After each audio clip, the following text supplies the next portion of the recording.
The Bert Show. Time to get buzzed on the hot goss from Hollywood with Abby. It's the Bert Show's entertainment buzz. Madonna needs to look up the definition for politically incorrect because she called herself that after she had a total a-hole move at a concert recently where she wasn't being politically incorrect. She was just being an a-hole. So she was giving some speech at a concert in Vancouver and she's getting the crowd all hyped. And of course, it's a concert. Everyone's standing up. But she noticed that somebody in the crowd was sitting down and she decided to call him out before she realized, they're in a wheelchair. Oh, God. Describe with me. What are you doing sitting down over there? What are you doing sitting down? Oh, okay. Politically incorrect. Sorry about that. I'm glad you're here.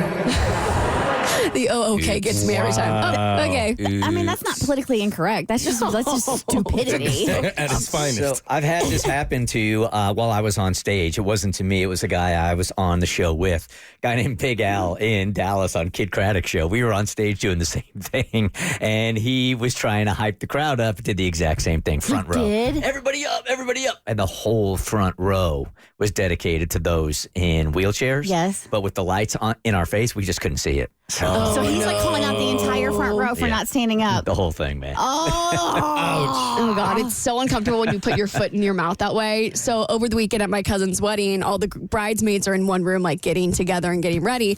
And we had, I guess, hair people come out of town, but I didn't know that. So we're all there getting our hair curled. And I'm a University of Florida fan. That's where I went to school. So, of course, not a big fan of Florida State, which is in a city called Tallahassee, which we call Tallanasty. So we're talking about hair people and we're talking about how my cousin Allie would always leave Tallanasty to go get her hair done. And I was like, yeah, I wouldn't trust hair people from Tallanasty anywhere.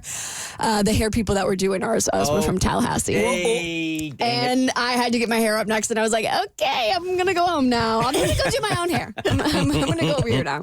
All right, Ariana Grande's new album has been out for a full weekend, and her fans are already writing in her soon-to-be ex-husband's DMs. So Ari is asking people to stop sending so many hateful messages to him. She said on social media, I just wanted to say anybody that is sending hateful messages to the people in my life based on your interpretation of this album is not supporting me and is absolutely doing the polar opposite of what I would ever encourage.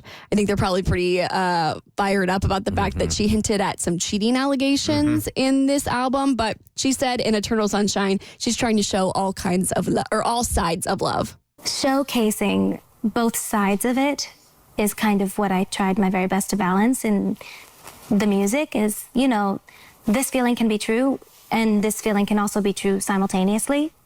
And I think that's something that we can ignore sometimes. So there's a lot of, I listened to the full album on Friday and it's a great bop. I mean, it's amazing. Ariana is always going to put out great music, but it is interesting listening to the songs and the happy ones. I'm like, is this about the SpongeBob guy or is this about her ex-husband? Because I know all the bad ones are probably about her ex-husband, unless, that new relationship with SpongeBob has already come to an end.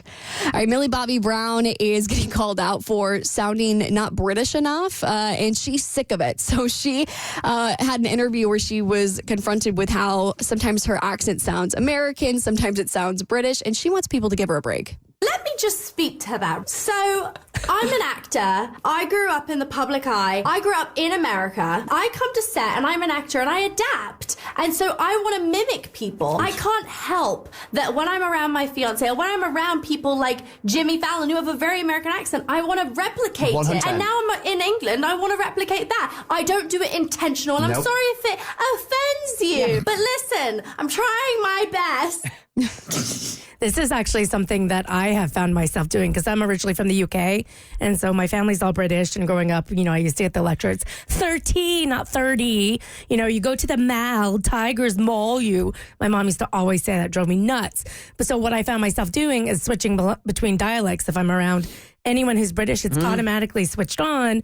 And then anyone who's American, it goes back. But the problem is when you become hyper aware of it and you try not to, people are like, are you from South Africa? Because I would sound so weird. So I'm just trying to stick up for Millie Bobby Brown. I'm not an actor, but I did it just so I wouldn't stick out like a sore thumb. It's a thing. Yeah, it's also kind of a nervous habit for me. Like, I know sometimes when I'm talking to Mo, I always want to use my fake New York accent. Like, I always want to be like, coffee. Well, it always comes out. I just always. What part of New York is that? I don't know. Hey, if you become hyper aware of other people's accents and you're like, oh my God, like I love how certain sounds sound like coffee or walk or talk. No, you got to write an accent theater for Abby to perform. I would love All to. New York. Say less? Not today, maybe another day. All right, the most recent photo of Kate Middleton has people convinced there's something wrong with her, and the palace is covering it up. We'll discuss it on your next eBuzz on The Bert Show. The Bert Show.